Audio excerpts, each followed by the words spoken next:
not all stories have an ending. Some simply trail off, becoming the cold cases that haunt our collective memory. These chilling enigmas of lost souls leave families suspended in a timeless grief, searching for a closure that never comes. But where time obscures, it can also reveal. The relentless advance of science, paired with the unwavering resolve of investigators, can pierce through the fog of the past, proving that even after decades of silence, the truth can still be brought to light. Before we dive in, take a moment to hit that like button and subscribe only if you truly enjoy exploring these stories with me. And tell me in the comments where you're watching from and what time it is on your clock. It's always amazing to see our community connecting across the world. Now settle in, dim the lights, and let's unravel tonight's haunting journey together. Case file number 1. The Vanished Mother, the case of Deanna Denise Howland. Deanna Denise Howland was a woman caught between two worlds. On one hand, she was a 35-year-old mother of 4 from Alton, Illinois. On the other, she was a woman battling a severe drug addiction, a struggle that made her life chaotic, unsettled, and unpredictable. This internal war meant that most of her children never truly knew the mother she longed to be. Yet, the bonds of love, however strained, remained. In the spring of 2004, one of her daughters was eagerly awaiting a school play. Deanna had promised she would be there, a small beacon of normalcy in their complicated lives. But Deanna never showed up. It was a broken promise that signaled something was terribly wrong. Soon after, Deanna Denise Howland vanished without a trace. Weeks turned into a month. Then, on a June day in 2004, the grim reality of her fate began to surface. At a rest stop along Interstate 70 in Warren County, Missouri, maintenance workers made a horrific discovery. Discarded down a grassy embankment was a human torso. The body belonged to a woman, but her head, hands, and legs were missing, a gruesome effort to conceal her identity. She was wearing only a black bra. The state of the body suggested her death was recent. In a nearby sewer drain, investigators found what they believed to be the murder weapon, a sharp blade hastily tossed away. The investigation began with precious few clues. The unidentified woman had a C-section scar, a mark of motherhood, but with no identity, it was a lead to nowhere. Witnesses reported seeing a white utility van parked near the crime scene in the 24 hours before the body was found, but the lead was vague and ultimately went cold. With no way to identify the victim and no suspects, the case of the I-70 Jane Doe was shelved, another tragic mystery lost to time. For 12 years, Deanna's family lived in an agonizing limbo. She was missing, but her fate was unknown. Meanwhile, the torso lay in a morgue, a testament to a life brutally cut short. In 2016, a revolution in forensic science breathed new life into the dormant case. Investigators, armed with advanced DNA testing capabilities that were unimaginable in 2004, decided to re-examine the evidence. They were finally able to extract a usable DNA profile from the remains. When compared against national databases and samples from families of missing persons, they got a match. The I-70 Jane Doe was Deanna Denise Howland. For her family, the news was a double-edged sword. The relief of finally knowing was paired with the horror of learning the truth of her death. But the scientific breakthrough didn't stop there. With Deanna identified, police turned their attention to the knife found at the scene. Using the same advanced technology, they tested for DNA left behind by the killer. They found a profile and ran it through the criminal database. This time, they got another hit. The DNA on the knife belonged to a man named Mike Clardy. Police tracked Clardy to Maryland Heights, a suburb of St. Louis, where he lived with his wife. In a strange twist of fate, investigators discovered that sometime after Deanna's murder, Clardy had been in a severe car accident that had left him permanently blind. When confronted by police, Clardy confessed. He admitted to killing Deanna in his home and then dismembering and dumping her body at the rest stop. His motive was chillingly mundane. He told investigators he had met Deanna while she was working the streets and had brought her back to his house. An argument broke out, and in a fit of rage, he killed her. The horrific, calculated violence of the dismemberment was all, in his words, because of a disagreement. Mike Clardy was arrested and charged with second-degree murder and abandonment of a corpse. Facing up to 40 years in prison, the man who had hidden in plain sight for over a decade was finally held to account, closing a painful chapter for the family of Deanna Howland. Case file number 2. In 2008, in a remote, windswept area west of White Swan, within the vast expanse of the Yakima Indian Reservation in Washington state, a set of skeletal remains was discovered. The Yakima County Coroner's Office was faced with a daunting task to give a name to these bones. They pursued every available lead, employing traditional DNA testing methods, but the bones were too old and degraded. They failed to yield a viable DNA profile. With all leads exhausted, the case went cold. The unknown woman became another Jane Doe, her story lost to the land where she was found. For over a decade, she remained nameless. But in 2022, the cold case was revived through a powerful new collaboration. The Yakima County Coroner's Office joined forces with Othram, the same forensic lab that would later identify Amore Wiggins. The skeletal remains were sent to Othram's state-of-the-art facility in Texas. There, scientists used their proprietary techniques to do what was once thought impossible. They extracted a usable DNA extract from the highly degraded bone. Using this extract, the lab performed forensic-grade genome sequencing to build a complete DNA profile. This profile was then used in a forensic genealogy investigation. By building out a family tree, investigators identified a potential living relative who could provide a reference DNA sample. The Yakima County Coroner's Office tracked down the relative and obtained a sample. Using advanced familial testing technology, Othram confirmed the connection. After a 14-year mystery, Jane Doe had her name back. She was Daisy Mae Tolman, also known as Daisy Mae Heath. With her identity restored, so was her story. Born on January 10, 1958, Daisy was described by those who knew her as a lively and courageous young woman, though she had an introverted side. She cherished her family and valued a traditional lifestyle, always ready to lend a helping hand. Her original missing persons report revealed she had disappeared in the last days of August 1987, when she was just 29 years old. At the time, she was living with relatives on the reservation. Later, her backpack and keys were discovered at a secluded location known as Soda Springs. Tragically, her family, accustomed to her habit of disappearing for days or even weeks at a time, didn't report her missing until late October, a full 2 months after she was last seen. The identification of Daisy Mae Tolman in January 2023 was a monumental step forward, bringing a profound sense of closure to her surviving family members. It replaced a question mark with a name, a ghost with a person. However, the exact circumstances of her death remain unknown. While her identity is no longer a mystery, the final chapter of her story, how she died and who, if anyone, was responsible, is still waiting to be written. Case file number 3. The Woman from the Lake. The case of Dorothy Lynn Ricker. On October 27, 1997, the Michigan State Police received a call. On the shores of Lake Michigan, near Fox Farm Road in Manistee County, the body of an unclothed woman had washed ashore. When they arrived, it was clear she had been deceased for some time. The only identifying item on her was a single, solitary earring. An autopsy concluded that her cause of death was asphyxia by drowning, and with no evidence of foul play, her death was tentatively ruled accidental. But a crucial question remained. Who was she? In 1997, with limited forensic technology, investigators were unable to identify her. She was buried as a Jane Doe, her story and her name swallowed by the vast waters from which she came. For over 2 decades, she remained a mystery. But in September 2020, the Michigan State Police Cadillac Post and its Missing Persons Coordination Unit decided to reopen the investigation.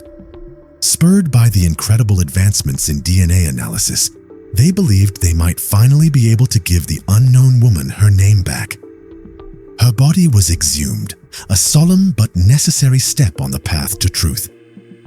Police officials partnered with the DNA Doe Project, a non-profit organization that dedicates its resources to resolving cases like this one through the power of investigative genetic genealogy. In July 2021, the project's volunteer genealogists found a potential familial association in public DNA databases, linking the Jane Doe to a family with the surname Thing, who lived in Acton, Maine. Michigan State Police followed this lead, tracking down a potential relative and securing a familial DNA reference sample. However, the bone samples from the Jane Doe were so deteriorated that traditional DNA comparison was impossible. The samples were then sent to Intermountain Forensics in Salt Lake City, a lab specializing in recovering DNA from the most challenging of remains. Using advanced next-generation sequencing, they were finally able to generate a profile suitable for comparison. In December 2022, the results came in. It was a positive identification. After 25 years, the woman from the lake had a name. She was Dorothy Lynn Ricker, a 26-year-old woman who had been living in Chicago before she disappeared. Her identity unlocked the last known moments of her life. Investigators discovered that on October 2, 1997, just 25 days before her body was found, officers from the St. Francis Police Department in Wisconsin had encountered her. She was sitting alone on a beach near the lake. The officers spoke with her, and she told them she was just enjoying the lakefront and the sun. At the time, she hadn't been reported missing, so the officers had no reason for concern and left her in peace. Shortly after this encounter, her car was found abandoned nearby. The identification of Dorothy Ricker answered the question of who she was, but the question of what happened remains shrouded in mystery. Did she take her own life, succumbing to a private despair by the lakeside she seemed to enjoy? Or was there some form of foul play involved in her final moments? For her family, the closure is real but incomplete, a name restored but a story unfinished. Case file number 4. The Nightgown Secret. The case of Lillian Dello. Lillian Dello had lived a long and full life. At 89 years old, the former teacher and nurse was a resident of Broward County, Florida. But in 1994, the fog of age had begun to descend. Suffering from memory loss, she needed assistance with her day-to-day activities, and her devoted niece, June Nicholas, was there to care for her.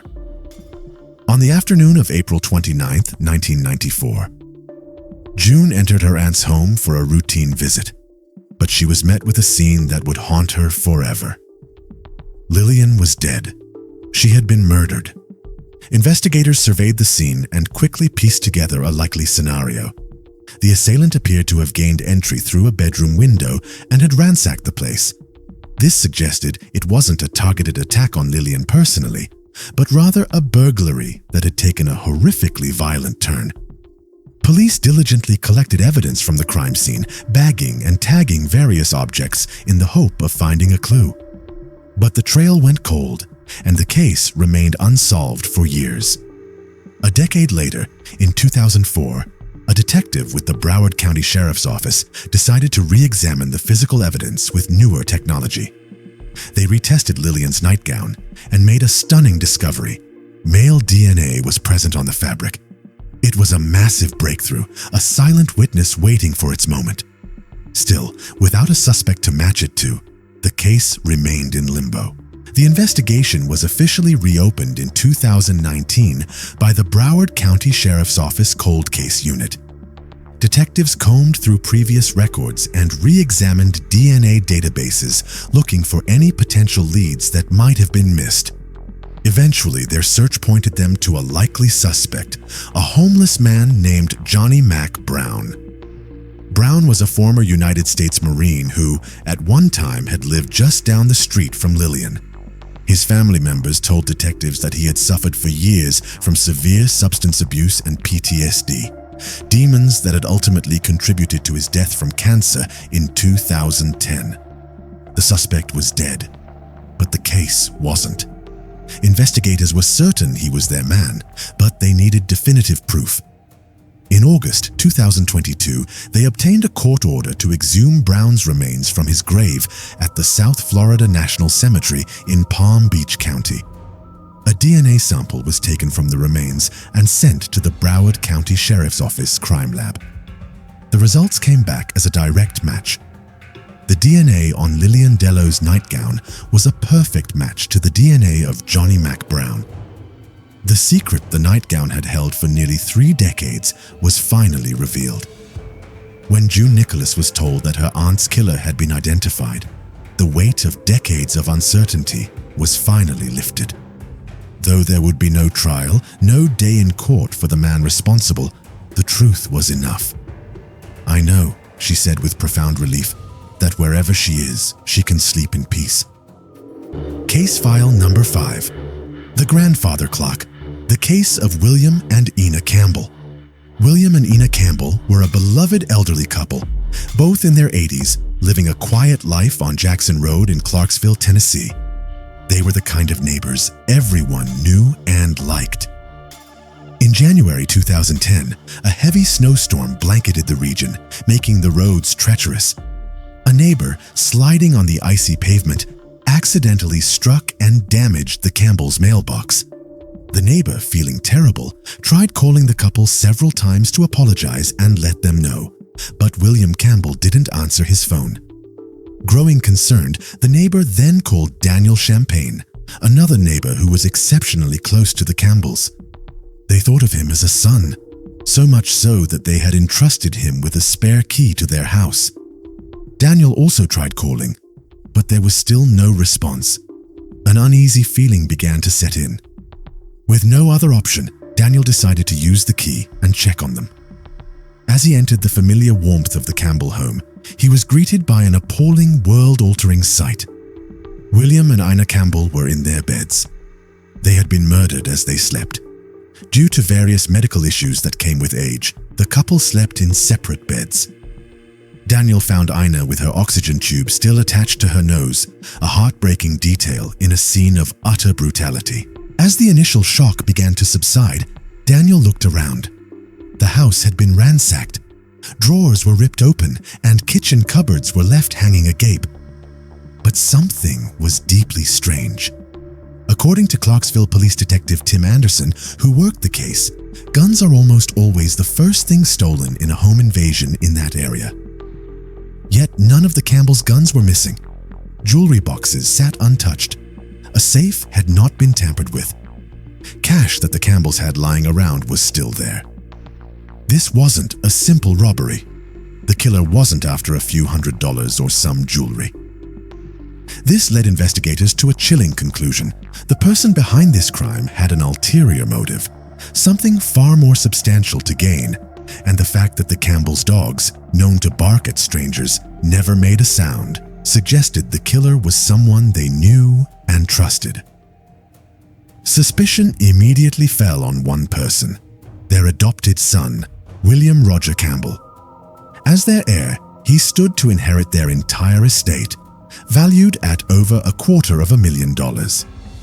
During initial questioning, investigators noted that Roger was uncooperative and provided several inconsistent statements. He was also the last known person to have seen his parents alive. The motive was clear, and the opportunity was there, but at the time there was not enough physical evidence to link him directly to the crime scene. As time passed and leads dried up, the brutal double murder of the Campbells went cold. For 11 years, Roger Campbell lived as a free man. But detectives never gave up. Then, on June 21st, 2021, in a turn of events that must have been a complete shock to him, Roger Campbell was arrested at his home and extradited to Clarksville. He was charged with the murder of his adoptive parents. He pleaded not guilty, maintaining his innocence. His bond was set at $500,000. What he didn't realize was that for over a decade, detectives had been painstakingly building their case, piece by piece. His trial began in January 2023, and the evidence, meticulously gathered over the years, was finally presented in court. The prosecution painted a damning portrait of a man consumed by greed. It was revealed that just days after the bodies were found, law enforcement had questioned Roger and noticed an ominously red-stained sheet tucked under a seat in his truck. While testing at the time couldn't confirm it was human blood, it was highly suspicious.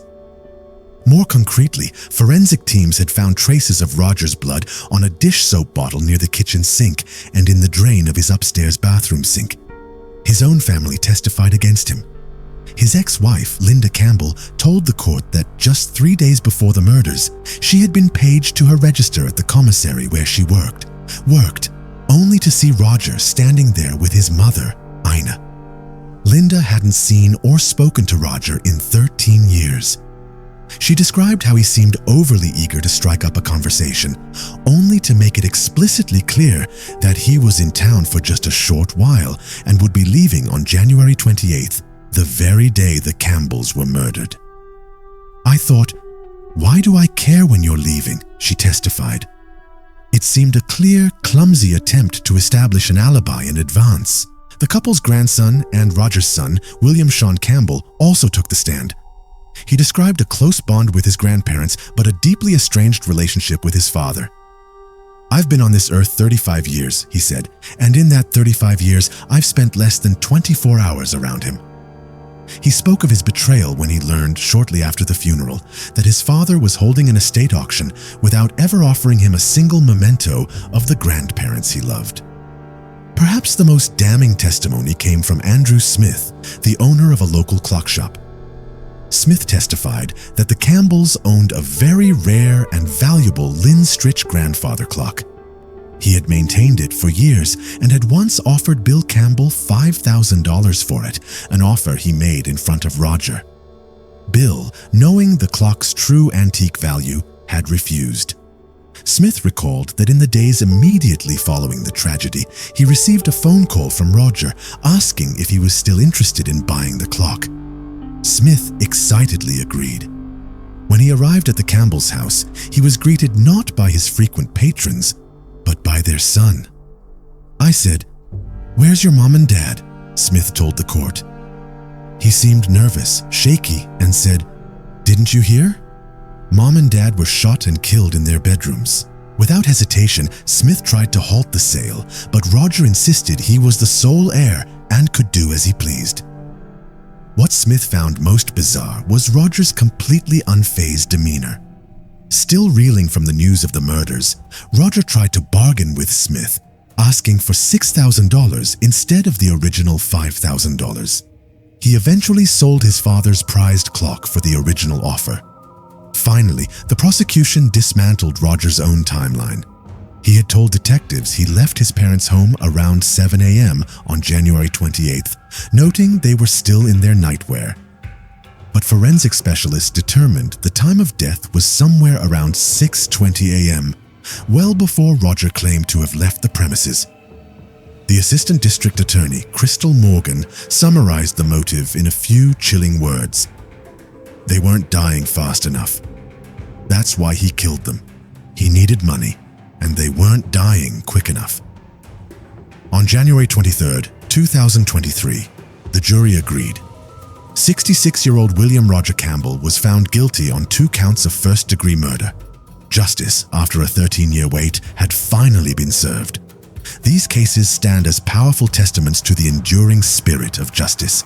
In a world that often feels filled with hatred and greed, they remind us that truth, however deeply buried, can be brought into the light.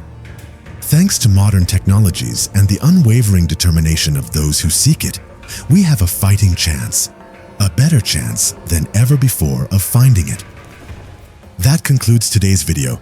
I truly hope this gave you valuable insight into some of the most overlooked cases throughout the years. If you found this helpful, please consider liking, subscribing, and turning on notifications to stay updated. Thanks again for your time and support. There's more on the way, so stay tuned.